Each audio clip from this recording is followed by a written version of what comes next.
دیکھیں ایک چیز ذہن میں رکھیں کہ اللہ سبحانہ تعالیٰ آپ سے آپ کے جو آپ کی محنت تھی، جو آپ کی کوشش تھی، جو آپ کے سرکمسٹانسز تھے، اس کے مطابق آپ سے سوال جواب ہوگا۔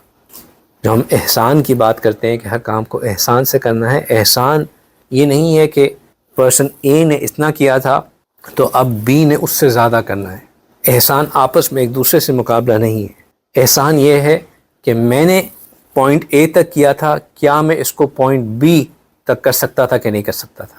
میں نے اس لیول پہ کیا تھا، کیا یہی میری بیسٹ تھا، یا میں تھوڑی سی اپنے اندر اور جستجو کرتا تو میں بی بھی کر سکتا تھا؟ اگر تو آپ نے جتنا بھی کیا لیکن اس کو اس مطابق کیا جتنا آپ کر سکتے تھے، تو آپ نے احسان کے ساتھ کیا، اور اس پہ اللہ تعالیٰ آپ سے راضی ہوں گے اور اسی پہ آپ کو اجر دیں گے۔ لہٰذا کمپلین نہ کریں اور شکر ہر بار شکر کریں۔ کمپلین اور شکر میں یہ بھی شامل ہے کہ بندے کو یہ یقین ہونا کہ جو میں نے محنت کی اللہ سبحانہ تعالیٰ نے اس کو قبول کیا۔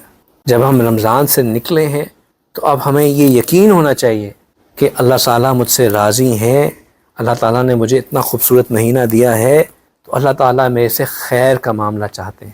اپنے دل میں اس شک کو، اس وہم کو، اس بدگمانی کو مت آنے دیں کہ میں تو ہوں ہی خراب، اللہ تو میرے سے خیر، میرے لیے تو کوئی خیر ہے ہی نہیں، میرے لیے تو بس یہ جو میرے الفاظ ہی نہیں آ رہے مجھے، کیونکہ یہ مجھے اتنے برے لگتے ہیں الفاظ، کہ میری قسمت ہی خراب ہے۔ یہ جو الفاظ ہے نا، میری قسمت ہی خراب ہے، یہ اللہ کو نہایت ناپسند ہے، نہایت ناپسند ہے۔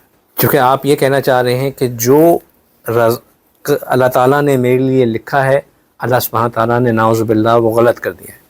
جب ہم اپنی قسمت کو کوستے ہیں تو ہم اللہ سبحانہ تعالیٰ کی لکھی ہوئی تدبیر کو، یعنی کہ اللہ سبحانہ تعالیٰ کے علم کو، حکمت ہے، اللہ سبحانہ تعالیٰ کی جو پلاننگ ہے، اس کو کوس رہے ہوتے ہیں۔ اب ہم کون کہ ہم اللہ سبحانہ تعالیٰ کی نعوذ باللہ حکمت کو، اللہ سبحانہ تعالیٰ کے وزڈم کو، اللہ سبحانہ تعالیٰ کی پلاننگ کو کوسیں؟ اللہ سبحانہ تعالیٰ جو کرتے ہیں وہ خیر کرتے ہیں، اس میں خیر ہوتی ہے، یقیناً خیر ہوتی ہے۔ ہم نہیں اس کو برا بھلا کہہ سکتے یا اس کو برا کہہ سکتے۔ لہٰذا یہ مت، ہمیں یہ سوچنا ہی نہیں چاہیے کہ اگر بھلا ایسا بھی ہو کہ ہم نے پورے رمضان کے مہینے میں کچھ نہیں کیا، صرف رمضان کا مہینہ ہی مل گیا، تو میں تب بھی اللہ سے یہ امید ہونی چاہیے کہ اللہ نے رمضان کے مہینے میں مجھے زندہ رکھا، ایمان کی حالت میں زندہ رکھا۔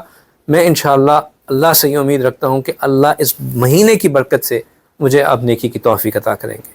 انا عند ظنی عبدی بی، میں اپنے عبد کے ساتھ اس کے گمان کے مطابق۔ ہمیں اللہ سے اچھا گمان ہوگا تو اللہ سبحانہ تعالیٰ ہمارے ساتھ اچھا معاملہ کریں گے۔